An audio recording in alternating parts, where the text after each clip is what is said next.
Hi, everybody. It's Dana here, and I wanted to talk to you a little bit about the topic of last week's blog post, which was menopause fatigue. And in this video, I want to talk about how menopause fatigue compares to regular fatigue, the differences and the similarities between the two. And I want to give you two techniques for managing fatigue, specifically in menopause, that are going to be really valuable to you right now. Okay, so now let me just make sure I have my little comments window here so that if you guys are leaving me a little message, I can see it. Feel free to put your questions in the comments below. They should pop up right on my screen, and I'd love to chat back and forth with you. So last week I published a blog on menopause fatigue, and I want to dive a little deeper into some other aspects of menopause fatigue here in this live today. So what's the difference between menopause fatigue and regular fatigue? Well, regular fatigue is just like, you don't sleep enough, you do too much, or you don't eat well, or, you just don't have enough energy. It runs out before the end of the day and you get tired. Some people, they get tired a lot more than others. Now, when you hit menopause, you might find that this happens more often because as we get older, we have a little bit less energy to go around sometimes. So you might notice you get tired a little bit more easily or a little bit sooner, or you have to eat a little better or sleep a little more to have the energy you used to have. But it's still a very familiar sounding kind of fatigue. You rest up, you get a good night's sleep, you feel better, you overdo it, you pack too many things in a day, you get tired, right? That's regular fatigue. Yes, it still happens in menopause. But there is a whole nother thing that can happen in menopause that I call menopause fatigue, which is very related to the hormonal changes. And it does not feel like regular fatigue. It does not come on like regular fatigue. It's like you're going along and you've got, say, this much energy. Like I've known women who were very high energy, very healthy, very fit, going all day long, with the two kids on the cargo bike all around town. And then they hit menopause or perimenopause, and they are so exhausted, they can hardly stand up to cook dinner. I mean, this did not come on gradually. This did not come because you had a hard night's sleep, a bad night's sleep, or a busy day. This is like a blanket of fatigue is thrown over you that's so heavy you can hardly stand up. It doesn't make any sense. It comes out of the blue, and it can be absolutely debilitating. And this is from these sudden hormonal changes that are happening in a way that's a little bit out of balance. And you can sleep as much as you want, and it's not going to fix it. Okay, this is not an energy in, energy out kind of fatigue. This is more like an energy blockage. You can't get access to your energy. Nothing happens when you put your foot on the gas pedal. So when that is the kind of fatigue you're experiencing during menopause, I mean, even caffeine is not going to help. Really, the only solution is to get those hormones a little bit more balanced, because that's where it's coming from. And getting them balanced up, the energy can just come surging back. It's not like your energy disappears overnight. It just becomes unavailable to you. Hormonal balancing can bring that energy back. And then you're back at your normal level of energy, which for some women is higher and for some women is lower. But there's some there. It makes sense. The more you rest, the more you have, the more you do, you might get a little more tired. Okay. So if you are experiencing that sudden, inexplicable fatigue as your hormones change, I hope you will consider looking at it from a hormonal based solution, because that is really what's causing it, and that's really where you're going to get the best results. Now, of course, I help women do that with customized herbal formulas, but there are other ways you can do it as well. If you want to know more about the herbs, just take my free mini course. I'll put a link below. It's danalavoielac.com/mini course. You'll find it on my website.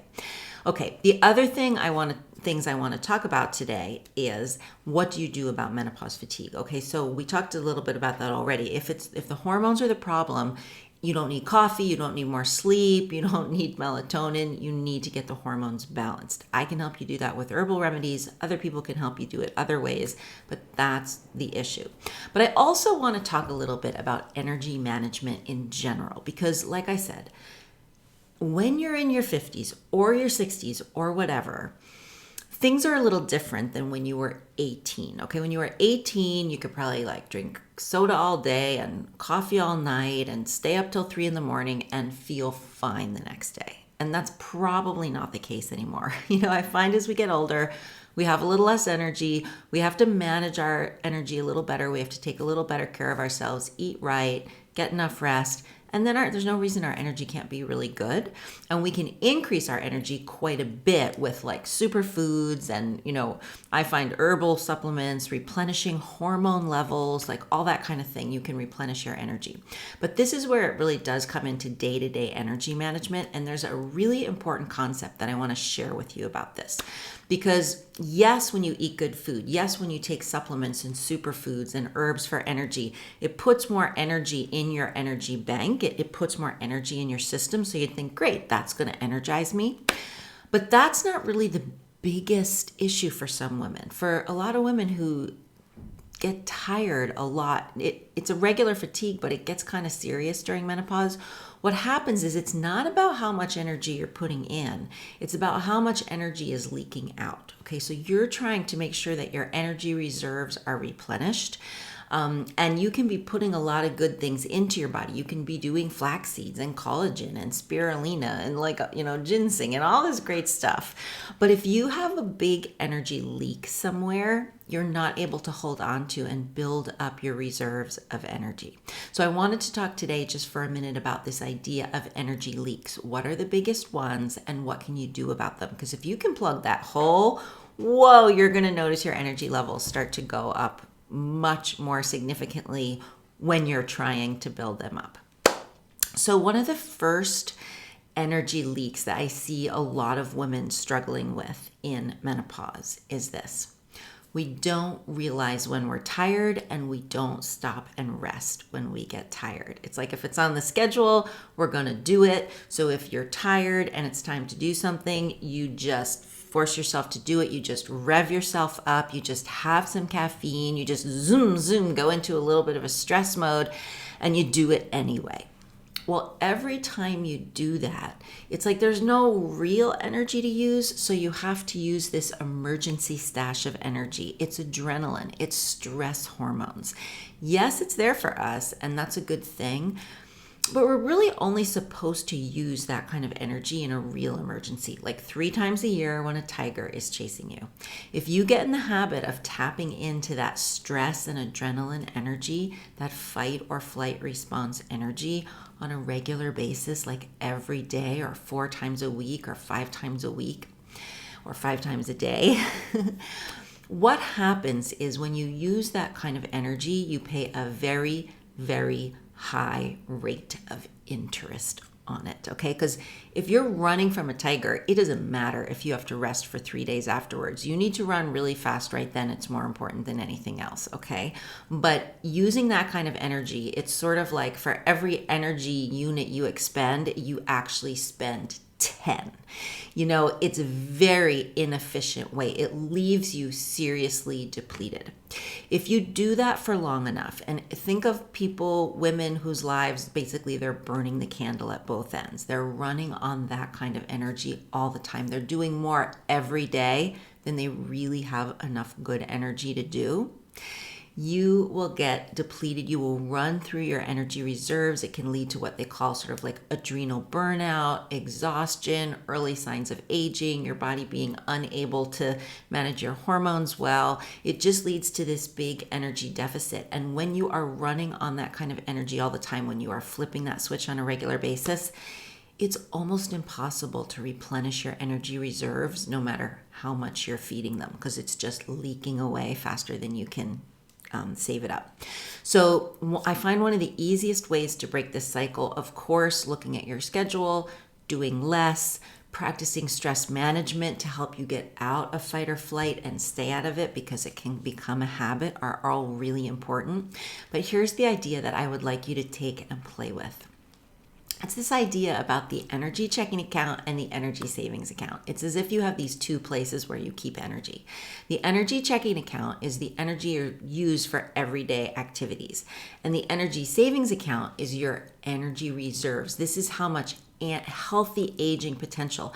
How long are you going to look and feel young? This is your life force. This is your reserves. This is your battery backup, okay? So the idea is that you go through the day only using energy from the energy checking account. If it gets down to $1, you're going to feel tired, you want to stop and rest. Go lie down, take a power nap for 20 minutes and eat some protein or something, See if you can replenish. Do some deep breathing before you do the next thing, before you hit zero and have to dig into that savings account. If you can avoid digging into that energy savings account, you are going to save yourself paying energy interest. And even if you do a little bit less, or you feel a little tired, or you have to take a little break, you are going to be able to start building up your energy reserves and feeling like you're getting younger and healthier and good things start to happen. So I challenge you to start to have an awareness of your energy as you're going through your day. So many of us form a habit of when we get tired, we ignore it and we power through. So I want you to start to pay attention. Am I running on a real energy? It's going to feel calm. It's going to feel grounded. You're going to feel inspired. Or is it like, I'd really rather go lie down right now, but I'm going to force myself to figure this out. Okay. When you get that feeling like there's really nothing there and you need to force it, make a mental note of it. I feel tired right now. Is there any way I can stop and rest? Sometimes a 20-minute power nap is all you need. But even just getting in the habit of at least recognizing when you're tired is a really, really good first step in terms of starting to get to the point where you can get through more and more days only using energy from the energy checking account. And of course, the good news is that with the right herbal remedies, you can have so much more energy in the energy checking account and the energy savings account that you can do everything you want to do in a day without hitting the bottom. If you plug the leaks and start replenishing and filling up those accounts, you're going to be able to do a lot each day. But first you've got to plug the leaks, and then you've got to fill them up, and then you've got to get in the habit of not opening up that leak again. So that is my little lesson for you on menopause fatigue, a little bit of a deeper look, how it compares to regular fatigue, okay? Because what I'm talking about here is this is actually regular fatigue, okay? This is regular fatigue. The menopause fatigue, when it's strictly hormonally based and it's not about the amount of energy you have, it's just about the energy that you can't even use, that's inaccessible to you, you need a full-on hormonal solution to that, right? Which can be herbal remedies, but focused on hormones. If it's this regular fatigue where you're just tired because you're burning the candle at both ends and you're not 18 anymore, that is an energy management and energy replenishment fatigue. So two very different ways of going about solving your fatigue depending on what the cause is.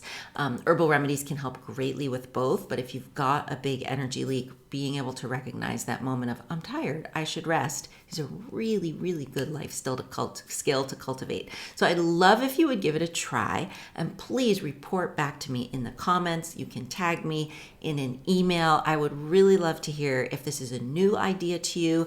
I would love to hear if you give this a try, how it feels, what problems you run into, and what are your favorite ways to quickly replenish. Okay, so that is my extra tips for you on menopause fatigue, and I'm going to also link to the blog post I did that came out last week all about menopause fatigue. It's one of my favorite blog posts I've done in a while. I was really excited about it, so I hope you will check it out. There's a video and a written article.